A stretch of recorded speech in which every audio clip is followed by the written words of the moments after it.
Okay guys, magandang buhay po sa ating lahat. Ang pag-uusapan po natin ngayon ay tungkol po sa isang OFW kasambahay sa bansang Malaysia. Gusto ko lamang i-share sa inyo kung ano yung nararanasan niya ngayon, kung ano ang trato sa kanya ng kanyang employer at kung ano ang sinabi ng kanyang agent. Alam ko marami makaka-relate sa kwentong ito kasi pag humingi kayo ng tulong sa inyong agency o kaya sa inyong agent, ang lagi nilang sinasabi, may pera ba kayo? May pambayad ba kayo sa inyong employer para makauwi kayo ng Pilipinas? Lagi nyo pong tatandaan, kahit malaki ang binayad ng employer ninyo sa inyong agency, hindi po ibig sabihin nun ay binili na ang buo ninyong pagkatao. Mapa-domestic workers ka man, mapa-skilled workers ka man, meron tayong kontrata. Ako bilang isang skilled workers. Ang employer ko nagbabase sa aking kontrata. Pero bago natin ituloy ang topic natin ngayon, yung mga nagsasabi sa akin na sinisiraan ako sa ganito, nakikita nila yung picture ko sa social media, hayaan na po natin ang mga yan. Kasi choice po nilang manira. Pero may isang tao na in-screenshot yung video, tapos pinost niya sa FB account niya, nilagyan niya ng hindi magandang caption. Sinearch namin ito, yung FB account niya, nakita namin na isa pa lang itong agent. Kasi nag-hire siya dun hiring domestic workers, Saudi Arabia, Bahrain, Lebanon. Kaya tumawa na lang kami. Alam namin na maraming mga agent, maraming mga agency na nagagalit sa amin. Dahil yung mga deployed worker nila lumalapit sa amin at agad naming nire-report or pinaparating ito sa DMW. Kahit sila ay under probation period, lahat pinaparating namin ito sa DMW. Kung nagmamakaawa naman ang kanilang pamilya, tinatawagan namin ang pamilya ni OFW, then sinasamahan namin mismo sa DMW. Maraming salamat pala sa DMW sa araw-araw na pakape at may kasama pang brownies. So proceed po tayo sa ating topic today sa pag-uusapan po natin ngayon. Alam ko maraming makaka-relate sa usapang ito. So nag-share ng kwento ang ating kababayan, isa itong kasambahay sa Malaysia. Baguhan pa lang siya, wala pa siyang 2 buwan. Pero 3 beses na siyang pinatayo na inabot ito ng 2 oras. Pinapatayo siya ng kanyang amo sa tuwing siya ay magkakamali.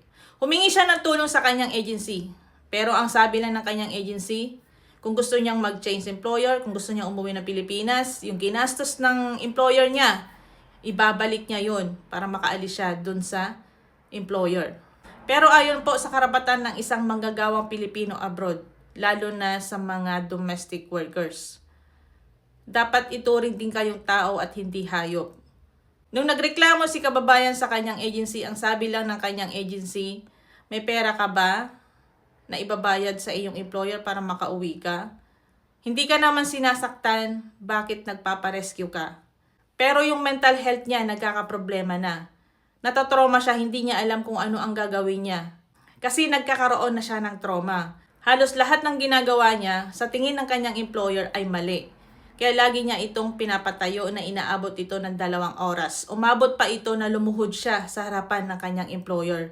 Sabihin man natin na hindi siya sinasaktan, pero yung trato sa kanya ay hindi makatao. Kaya marami mga OFW kasambahay na yung pag-uugali ng kanilang mga employer, minsan hindi nila nakakayanan, nagkakaroon sila ng depression. Yun nga, naapektuhan yung mental health nila, natatrauma sila, parang lagi silang takot, mas gusto nilang magkulong sa kwarto, ayaw nilang makita yung employer nila.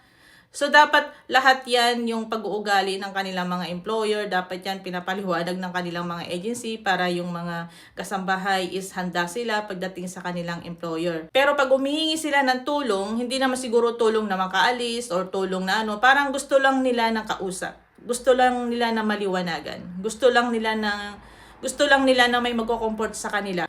Pero pag humingi na kasi ng tulong, itong si OFW sa agency, akala nila is gusto nang umuwi. Itong si OFW.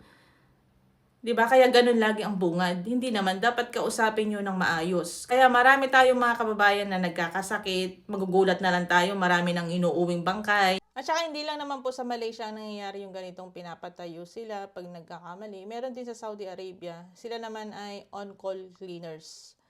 Ito yung natulungan dati ni OFW Heart of Asia na talagang dumulog kami. Pumunta kami sa, yung association namin, yung samahan namin, pumunta sa DMW para mabigyan sila ng agarang tulong. Pinapatayo sila ng 4 na oras. pag sila ay nag-refuse to work. Ang agency nila sa abroad ay HMA. Pero hindi ko alam kung yung recruitment agency sa Pilipinas na may hawak sa HMA kung napapadala pa sila.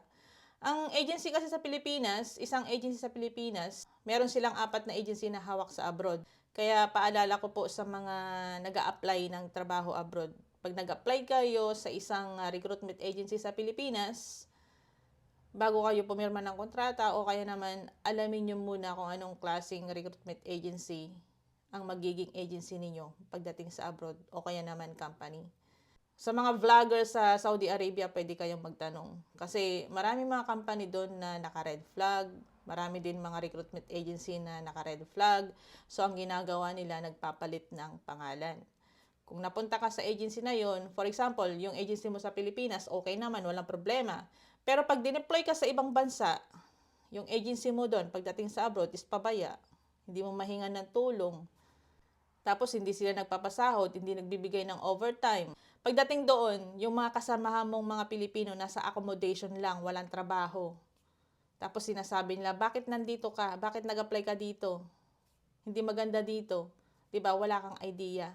Kaya dapat matuto tayong magipagkaibigan para sila ang magbigay ng idea kung anong klaseng company ba itong pinasukan mo, kung maganda ba to, nagpapasahod ba ng maayos para yung pag-abroad mo ay hindi mo pagsisihan.